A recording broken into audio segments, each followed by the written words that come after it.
नमस्कार, आप देख रहे हैं 4 पीएम और मैं हूं आपके साथ निधि तिवारी। बिहार और झारखंड में सियासी तापमान चढ़ा हुआ है, जहां झारखंड में नई नवेली चंपई सोरेन के नेतृत्व वाली सरकार ने विधानसभा में बहुमत हासिल कर लिया है। तो वहीं बिहार में नीतीश कुमार के नेतृत्व वाली एनडीए सरकार को 12 फरवरी के दिन बहुमत साबित करना है।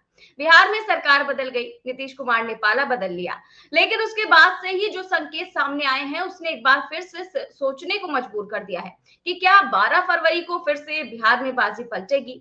क्योंकि जो तेजस्वी यादव है वो तो पहले ही कह चुके हैं कि खेला होना अभी बाकी है। और पहला संकेत जीतन राम मांझी वही दे रहे हैं कि क्योंकि वो मंत्री पद को लेकर नाराज है। मांझी ने इशारे इशारे में ही बीजेपी आलाकमान को संदेश भी दे दिया है कि मेरे लिए दूसरी तरफ का दरवाजा खुला है और अगर बात नहीं मानी तो कुछ भी संभव है। दूसरा संकेत ये भी है कि बिहार विधानसभा स्पीकर ने अभी तक अपना इस्तीफा नहीं सौंपा है और वो आरजेडी के नेता है।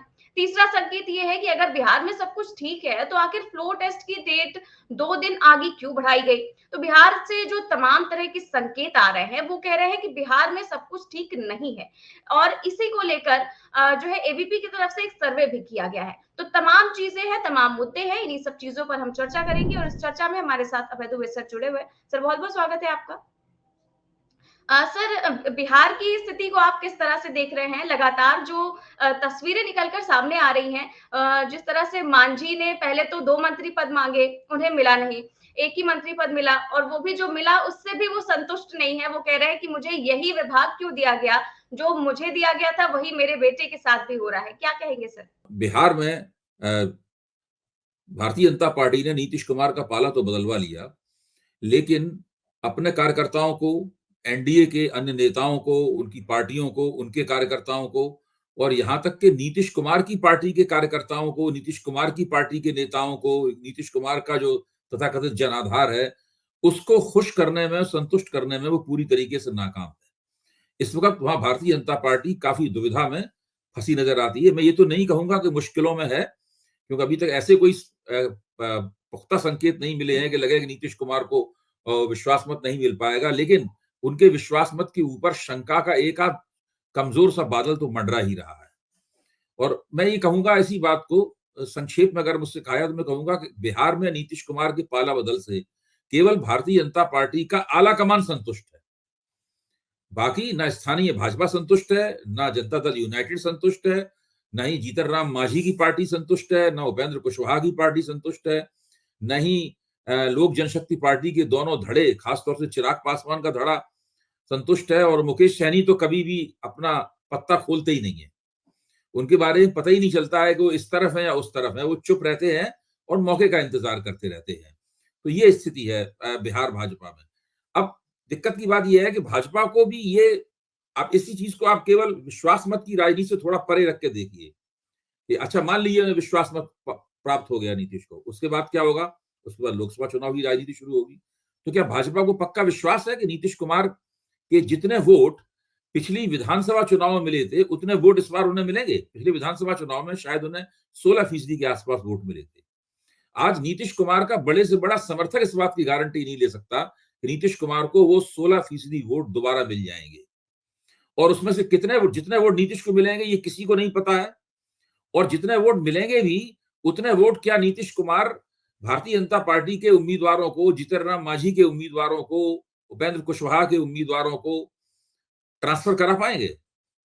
इसी तरीके से भारतीय जनता पार्टी को भी यकीन नहीं है कि वो अपना अपना अपने अपने वोट नीतीश कुमार के उम्मीदवारों को ट्रांसफर करा पाएंगे।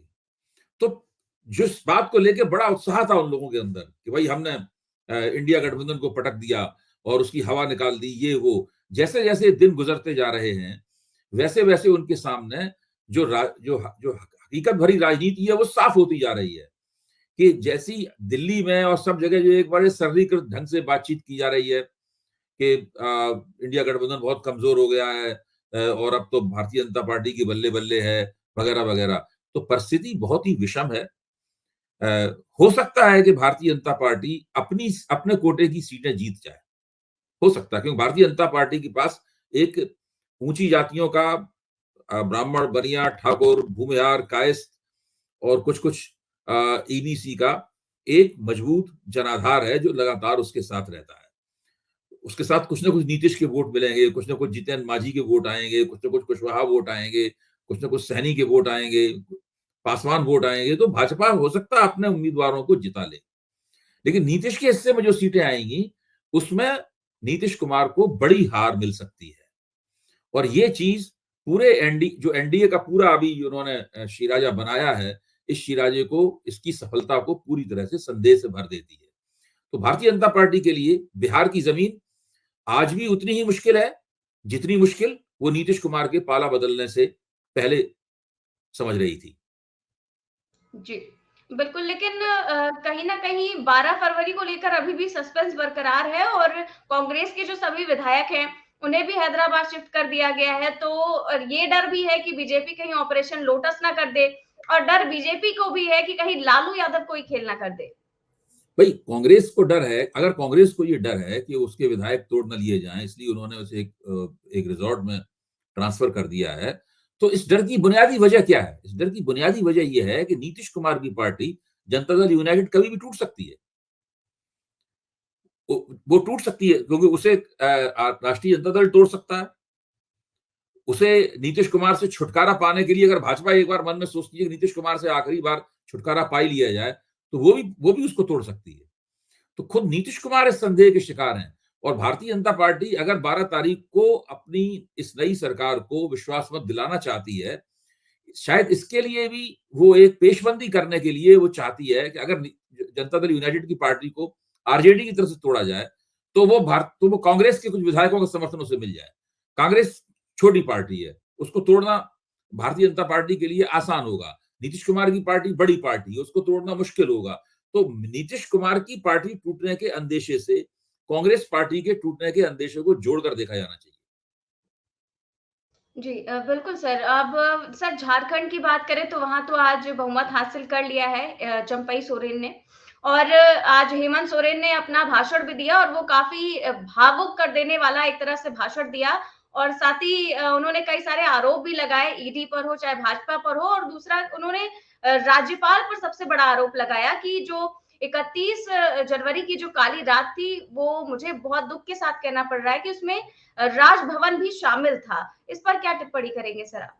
देखिए निधि, अब तो ये समय आ गया है कि राज्यपालों की जो संस्था है, राज्यपाल नामक एक संस्था है, इसको समाप्त करने के बारे में सब लोग मिलजुल कर सोचें। न केवल ये हमारी और आपकी बात है, बल्कि राजनीतिक दलों को भी मिलजुल कर सोचना चाहिए। आज भारतीय जनता पार्टी सत्ता में है, उसने राज्यपाल नियुक्त किए हैं और राज्यपाल उसके प्यादे बने हुए हैं। लेकिन जिस जिस समय भारतीय जनता पार्टी विपक्ष में होती थी, उस समय राज्यपालों के खिलाफ उसे संघर्ष करना पड़ता था। भारत में जो पॉलिटिकल डेमोक्रेसी का जो भी ढांचा बना हुआ है, राजनीतिक लोकतंत्र का जो ढांचा बना हुआ है, उसको लगातार अपने आप को टिकाए रखने के लिए राज्यपालों के साथ संघर्ष करना पड़ता है। और ये संघर्ष होते होते मैं समझता हूं 55 साल हो चुके हैं। और ऐसा कोई वर्ष नहीं आता जिसमें राज्यपाल केंद्र के प्यादे के तौर पर विपक्ष की सरकारों को अपदस्थ करते हुए, अस्थिर करते हुए दिखते हैं। वो जो मुख्यमंत्री के जो कार्यकारी आधार हैं, उन कार्यकारी आधारों को बिना घोषणा किए ग्रहण करते हुए दिखते हैं। अब इन्हीं राज्यपाल को देखिए, झारखंड के राज्यपाल को देखिए, जिस समय भाजपा की तरफ से ये नैरेटिव चलाया जा रहा था, अफवाह उड़ाई जा रही थी कि वो फरार हैं, मैं 30 जनवरी की बात कर रहा हूं, उस वक्त अचानक राज्यपाल ने राज्य के पुलिस निदेशक और राज्य के मुख्य सचिव को राजभवन में तलब कर लिया। क्यों तलब किया? किस आधार पर तलब किया? क्या गृह मंत्रालय ने उनसे कोई राज्य की कानून व्यवस्था संबंधित कोई रपट मांगी थी? अगर रपट मांगी थी, तो वो तो बाकायदा एक आधिकारिक पत्र लिख के उनके पास गया होगा, जिस पत्र के आधार पर वो जो पुलिस चीफ है और राज्य के जो प्रशासनिक चीफ हैं, उनसे बातचीत कर सकते थे। तो भाई राज्य की स्थिति क्या है? लेकिन ऐसा कुछ भी नहीं था। गृह मंत्रालय ने राज्यपाल से आज तक इस तरह का कोई पत्र नहीं लिखा है और ना ही कोई रपट मांगी है। ऐसे में उन्होंने किस और फिर वो मीडिया के सामने ये वक्तव्य दे रहे हैं कि nobody is above the law. भाई कानून से ऊपर तो राज्यपाल भी नहीं है। राज्यपाल दूसरों के लिए कह रहे हैं कि आप कानून से ऊपर नहीं है, और खुद वो कानून से ऊपर है क्या? तो झारखंड के राज्यपाल का आचरण हो, चाहे दिल्ली के उपराज्यपाल का आचरण हो, चाहे पंजाब के राज्यपाल का आचरण हो, चाहे तमिलनाडु के राज्यपाल का आचरण हो, केरल के राज्यपाल का आचरण हो, इन सभी के आचरणों में एक ही बात है कि ये लोग विपक्ष की सरकारों के खिलाफ एक समांतर सरकार चला रहे हैं। जो हेमंत सोरेन ने झारखंड के राज्यपाल के बारे में कहा है, वो तो भारतीय जनता पार्टी के जो समर्थक पत्रकार और समीक्षक हैं वो भी कह रहे हैं कि राज्यपाल ने ठीक नहीं किया। जब उनके सामने 43 विधायकों की परेड करा दी गई थी, उनकी सूची और दस्तखत वाली दे दी गई थी और बहुमत में किसी किस्म का संदेह नहीं था, उस वक्त राज्यपाल को तुरंत ही चंपई सोरेन को शपथ लेने के लिए निमंत्रित करना चाहिए था। फिर इसके बाद राज्यपाल ने क्या किया, उन्होंने 10 दिन का समय दिया विश्वास मत हासिल करने के लिए। इतना लंबा समय ताकि दल बदल की सभी तरह की संभावनाओं का संधान किया जा सके। लेकिन झारखंड मुक्ति मोर्चा ने राजनीतिक होशियारी दिखाई। उसने कहा कि हम 3 दिन के अंदर ही अपना विश्वास मत प्राप्त कर लेंगे, और उन्होंने प्राप्त कर दिखाया। इसका सीधा सा मतलब है कि जो ऑपरेशन लोटस चल रहा है झारखंड में, वो पूरी तरीके से नाकाम हो गया है। इस ऑपरेशन लोटस के 2 हिस्से थे। मैं पहले भी 4 PM के मंच पे कह चुका हूं। पहला हिस्सा वो था जिसके केंद्र में राज्यपाल थे, और राज्यपाल के जरिए शपथ नहीं दिलाई जानी थी, और दूसरा हिस्सा वो था कि शपथ दिला दी गई है तो विश्वास मत नहीं मिलने देना था। सब लोग जानते हैं, भाजपा ने कहा कि हम भाई सरकार को कम तोड़ नहीं रहे। भाजपा कहने से क्या होता है? आपके अपने सांसद निशिकांत दुबे खुलेआम हर मीडिया मंच पे कहते हुए घूम रहे हैं कि हम इसके संपर्क में, उसके संपर्क में है, सोरेन परिवार का अमुक व्यक्ति मेरे संपर्क में है, वो दिल्ली में है, वो भाजपा के संपर्क में है, लगातार कहते घूम रहे हैं। और सोरेन परिवार में हेमंत के खिलाफ बगावत हो गई है, ये वो। तो ये सब साफ तौर पर दिखाई पड़ रहा है। 11 महीना केवल रहनी है झारखंड की सरकार। आप सोचिए, भाजपा 11 महीने में अपना या तो राष्ट्रपति शासन लागू कर देना चाहती थी राज्यपाल के जरिए, या अपनी सरकार बनाना चाहती थी। अपनी सरकार बनाना उसके लिए बहुत मुश्किल था, लेकिन राज्यपाल नहीं तो राष्ट्रपति शासन लागू कर देना चाहती थी। दोनों ही हालतों में झारखंड के प्रशासन की बागडोर उसके हाथ में आ जाती। आखिरकार 11 महीनों में ये लोग क्या करना चाहते थे? भाई झारखंड तो एक, आप जानते हैं कि जो खनिजों और धातुओं से बहुत ही समृद्ध किस्म की धरती है। देश के बड़े बड़े पूंजीपति कारपोरेट घरानों की निगाह झारखंड के ऊपर होती है, और सरकारें मतदाता जरूर बनाते हैं, लेकिन सरकारों को चलाने में और सरकारों से अपना काम करवाने में कुछ अदृश्य शक्तियां हमेशा आगे रहती हैं, और अदृश्य शक्तियों को भी हम लोग जानते हैं। और भाजपा सांसद निशिकांत दुबे की उन अदृश्य शक्तियों में से किसके साथ उनके राजनीति में आने से पहले संबंध थे, ये भी हम लोग जानते हैं। तो ऐसी स्थिति थी। इन 11 महीने में भाजपा झारखंड के प्रशासन पर कब्जा करके क्या करना चाहती थी, इसका अंदाजा लगाना बहुत मुश्किल है। इन 11 महीनों में पता नहीं किन किन के वारे न्यारे हो जाते अगर झारखंड मुक्ति मोर्चा सरकार गिर जाती और भारतीय जनता पार्टी की या तो सरकार बन जाती या वहां पर राष्ट्रपति शासन लग जाता। जी, बिल्कुल सर। और झारखंड और बिहार की राजनीति तो इन दिनों काफ़ी चरम पर है, और इसी को लेकर एबीपी न्यूज़ का एक सी वोटर सर्वे भी आया है।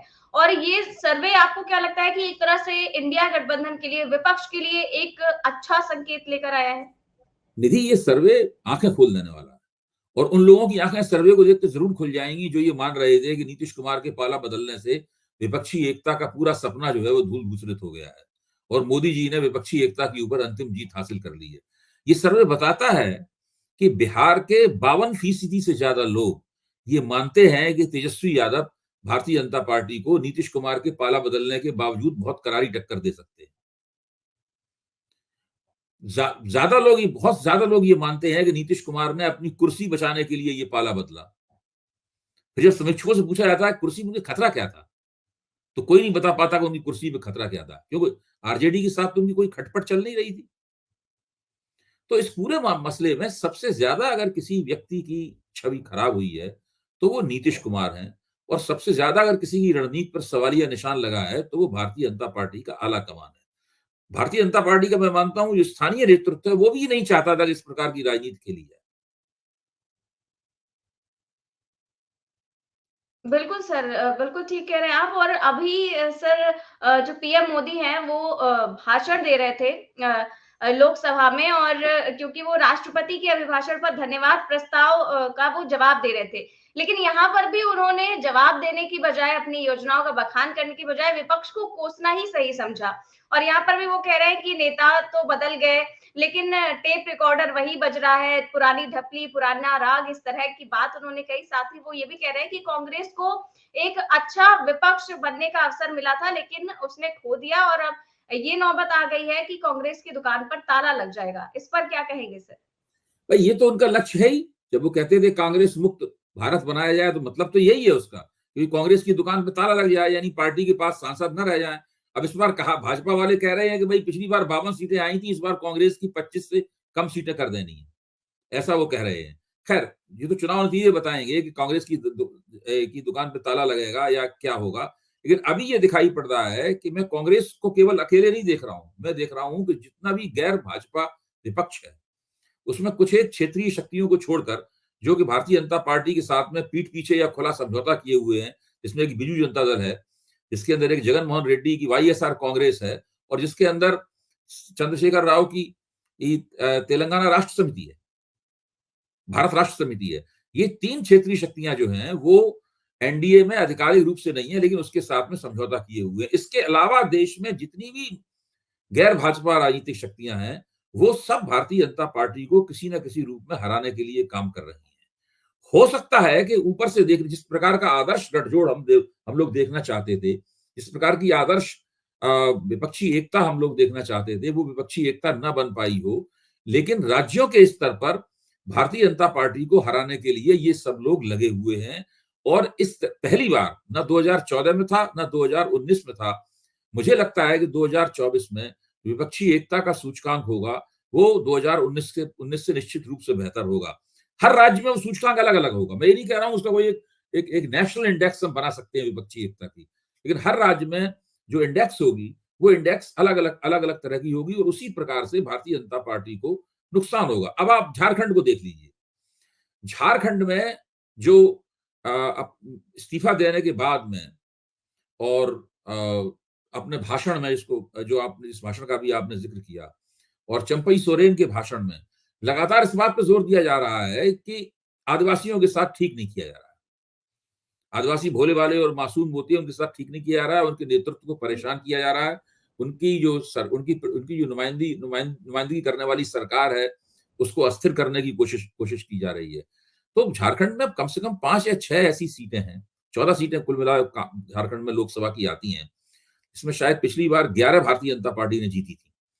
मुझे नहीं लगता इस बार भारतीय जनता पार्टी 11 का आंकड़ा दोहरा पाएगी, क्योंकि आदिवासी सीटों में झारखंड मुक्ति मोर्चा बहुत ही जबरदस्त टक्कर देने वाला है।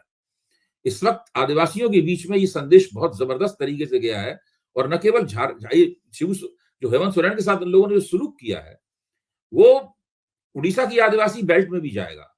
उसका संदेश छत्तीसगढ़ की आदिवासी पट्टी में भी जाएगा, राजस्थान और मध्य प्रदेश की आदिवासी पट्टी में भी वो संदेश जाएगा, आंध्र प्रदेश के आदिवासियों में भी वो संदेश जाएगा कि आखिरकार भारतीय जनता पार्टी कर क्या रही है।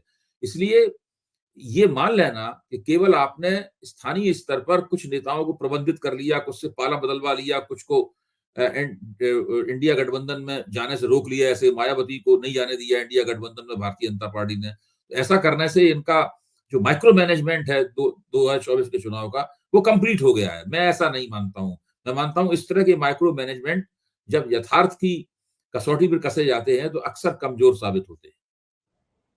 जी, बिल्कुल। और सर, जो चंडीगढ़ मेयर इलेक्शन हुआ था, उस पर अभी सुप्रीम कोर्ट की कड़ी प्रतिक्रिया सामने आई है। जो सीजेआई चंद्रचूड़ है, वो कह रहे हैं कि ये तो लोकतंत्र का साफ तौर पर मजाक है, क्योंकि इलेक्टोरल प्रोसेस के साथ मजाक हुआ है। वीडियो में साफ तौर पर देखा जा रहा है कि जो रिटर्निंग ऑफिसर है, वो कैमरे की तरफ देख रहा है, और वो संदिग्ध व्यवहार उसका है। इसीलिए अगर जरूरत पड़ी तो हम दोबारा जो है वो चुनाव करवाएंगे। इस पर क्या कहेंगे सर? देखिए, ये तो होना ही था, क्योंकि जिस तरीके से बहुत ज्यादा बहुमत था गैर भाजपा विपक्ष का, आम आदमी पार्टी का, कांग्रेस का मिलाकर, उसको जिस तरीके से 8 मतों को अवैध घोषित किया गया, बिल्कुल गलत तरीके से, गैर कानूनी तरीके से, जिसको कैसे कैसे कहते हैं आपकी एक तरह की दाब धौंस के जरिए उस चुनाव को जीतने की कोशिश की गई, तो उसमें ये तो होना ही था। और वो कानूनी लड़ाई में भारतीय जनता पार्टी इन बातों का जवाब क्यों नहीं दे रही है? भाई, जो लोग उस वक्त ये हाथों से ऐसे वी बनाए हुए वहां जोर जोर से उछल कूद मचा रहे थे, हैं, उन्हें सब सुप्रीम कोर्ट की इन टिप्पणियों का जवाब देना चाहिए। और कहना चाहिए कि वो क्यों गलत थे या सही थे, या सुप्रीम कोर्ट गलत या सही है, कुछ तो उन्हें बोलना चाहिए। अब तो गेंद उनके पाले में है। तो क्या सर होंगे, दोबारा चुनाव होंगे, ऐसे संकेत मिल रहे हैं? भाई चुनाव तो दोबारा होना ही चाहिए, उस चुनाव को निरस्त होना चाहिए। अगर ये नहीं होगा तो फिर लोकतंत्र कैसे बचेगा? जब मेयर जैसा पद, जिससे जो बहुत बड़ा सत्ता का केंद्र नहीं होता है, भारत में अभी भी मेयर का पद मोटे तौर पर उसमें काफी औपचारिकता ही होती है, एक सांकेतिक किस्म का पद है, ऐसा मुख्यमंत्री ऐसा पद वो नहीं है। तो वो नगरपालिका के अध्यक्ष, पुरानी नगरपालिका के अध्यक्ष जैसा पद भी नहीं है। मेयर का पद थोड़ा सांकेतिक किस्म का पद, जब वो पद भी आप विपक्ष को नहीं जीतने दे रहे, वो भी बेईमानी करके आप जीत रहे हैं, तो फिर अगर इसमें भी अगर दोबारा चुनाव नहीं हुए तो लोकतंत्र कैसे बचेगा? बिल्कुल सर। बहुत-बहुत शुक्रिया सर ये सारी जानकारियाँ साझा करने के लिए और अपना कीमती समय देने के लिए। तो आप देख रहे हैं कि कैसे बिहार की राजनीति लगातार बदल रही है, झारखंड में आज बदल चुकी है और जो चंपई सोरेन हैं, वो बहुमत साबित कर चुके हैं। लेकिन बिहार को लेकर अभी भी संशय बरकरार है। तो वहीं जो तमाम जो चुनाव हुए हैं, अभी मेयर पद का चुनाव हुआ है, उस पर भी हमने चर्चा की, एबीपी के सर्वे पर भी चर्चा की। कैसी लगी आपको ये चर्चा? हमें कमेंट बॉक्स में ज़रूर बताएँ। चैनल को सब्सक्राइब करें और ज्वाइन भी करें। नमस्कार।